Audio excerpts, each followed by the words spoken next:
Hello बच्चों, आप सभी का एक बार फिर से स्वागत है हमारे channel easy way to study में। बच्चों, आज हम आपके लिए लेके आए क्लास 7 की गणित विषय की वर्कशीट नंबर 10। बच्चों, जैसे कि आप सभी जानते हैं, सबसे पहले यहाँ पे हमें अपना नाम लिखना होता है और नेक्स्ट फील्ड में हमें अपने कक्षा अध्यापक का नाम लिखना होता है। चलिए देखते हैं अपनी वर्कशीट। आज की हमारी वर्कशीट का टाइटल है बच्चों पूर्णांक, इनका परिचय। दैनिक जीवन में पूर्णांक। बच्चों, पूर्णांक दो प्रकार के हो सकते हैं, धनात्मक पूर्णांक या फिर ऋणात्मक पूर्णांक। धनात्मक पूर्णांक क्या होते हैं बच्चों? जो शून्य से बड़े होते हैं। और ऋणात्मक पूर्णांक क्या होते हैं? जो शून्य से छोटे होते हैं। तो इनके बारे में हमें कुछ उदाहरण दिए गए हैं, चलिए देखते हैं। तापमान 0 डिग्री से 29 डिग्री ऊपर है, तो बच्चों इसको आप प्लस के साइन के साथ दिखा सकते हैं, प्लस 29 डिग्री सेल्सियस। समुद्र तल से ऊपर माउंट एवरेस्ट की ऊंचाई। बच्चों, समुद्र तल को हमेशा हम 0 लेवल पे मानते हैं, तो 0 से ऊपर है वह, तो उसे हम पॉजिटिव का निशान लगाएंगे, प्लस 8848 मीटर। अब 3000 रुपये बैंक में जमा किए गए, यानी बच्चों 3000 रुपये बैंक में बढ़े हैं। जो चीज़ बढ़ती है उसे हम प्लस के निशान से दिखाते हैं, तो यहाँ पे लिखेंगे प्लस 3000।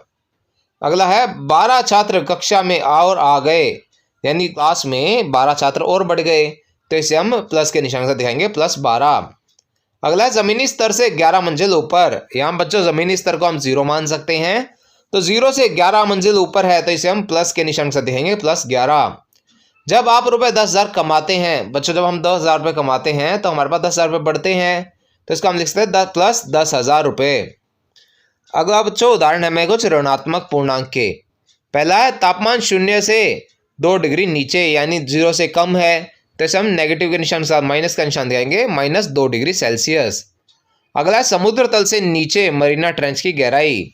बच्चों, मरीना ट्रेंच जो है ये समुद्र में काफ़ी गहराई पे है, तो इसलिए हमने इसे समुद्र तल से नीचे दिखाने के लिए माइनस के निशान से दिखाया है, तो इसकी गहराई है माइनस 10,994 मीटर।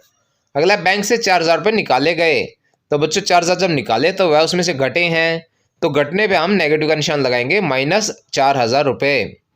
2 छात्र कक्षा से स्थानांतरित हो गए, यानी कक्षा से चले गए, कक्षा से गए तो कक्षा में से 2 बच्चे कम हो गए, तो बच्चों इसे हम दिखाएंगे माइनस के निशान, माइनस 2। अगला जमीनी स्तर से 1 मंजिल नीचे की पार्किंग। तो बच्चों यह जमीनी स्तर से नीचे है, इसलिए हमने दिखाया A-1। अपने रुपए 400 खर्च किए। अब जो 400 रुपये खर्च किए तो हमारे पास से कम हो गए वह, तो इसे हम दिखाएंगे माइनस के निशान साथ, माइनस 400 रुपये। आगे बच्चों बताया गया हमें संख्या रेखा का उपयोग करके पूर्णांक को निरूपित करना। अब बच्चों ये जो हमें रेखा दिखाई गई है इसे हम बोलते हैं संख्या रेखा। इसके एक तरफ होते हैं ऋणात्मक पूर्णांक, शून्य से पीछे की तरफ, उल्टे हाथ की तरफ, और आगे की तरफ सीधे हाथ की तरफ होते हैं घनात्मक पूर्णांक, जो होते हैं शून्य से बड़े, ऋणात्मक शून्य से छोटे। शून्य ना तो बच्चों धनात्मक है और ना ही ऋणात्मक है। अब इसके बाद हमें कुछ और चीज़ें बताई गई हैं। संख्या रेखा पर शून्य के दाईं ओर जाने पर दर्शाए गए अंकों का मान शून्य से दूरी बढ़ने पर बढ़ जाता है, यानी जब आप सीधे हाथ की तरफ जाते हैं बच्चों तो वह धनात्मक पूर्णांक जितने दूर जाते जाएंगे उतने उनकी वैल्यू बढ़ती जाएगी। अगला है संख्या रेखा पर 0 के बाईं ओर जाने पर दर्शाए गए अंकों का मान बिंदु से दूरी बढ़ जाने पर घट जाता है, यानी उल्टे हाथ की तरफ जितना आगे आप चलेंगे उतना ही उनका मान घटता जाएगा। इसका बताया गया पूर्णांक के बारे में कुछ रोचक तथ्य है। पहला तथ्य है बच्चों, शून्य सभी ऋणात्मक पूर्णांक से बड़ा होता है, लेकिन यह सभी धनात्मक पूर्णांक से कम होता है। 1 सबसे छोटा धनात्मक पूर्णांक है, -1 सबसे बड़ा ऋणात्मक पूर्णांक है। सभी धनात्मक संख्याएं सभी ऋणात्मक संख्याओं से बड़ी होती हैं। संख्या रेखा पर शून्य के दाईं ओर संख्या शून्य से बड़ी होती हैं। संख्या रेखा पर शून्य के बाईं ओर की संख्या शून्य से कम होती हैं। इसके बाद बच्चों हमें कुछ प्रश्न दिए गए हैं, चलिए देखते हैं इन प्रश्नों के उत्तर। पहला प्रश्न है निम्नलिखित स्थितियों को पूर्णांक के रूप में लिखें। पहला प्रश्न इसमें समुद्र तल से 500 मीटर नीचे। अब बच्चों 500 मीटर नीचे हो गया तो वह 0 से कम हो गया, उसके आगे घटा का निशान आएगा, या लिखेंगे -500।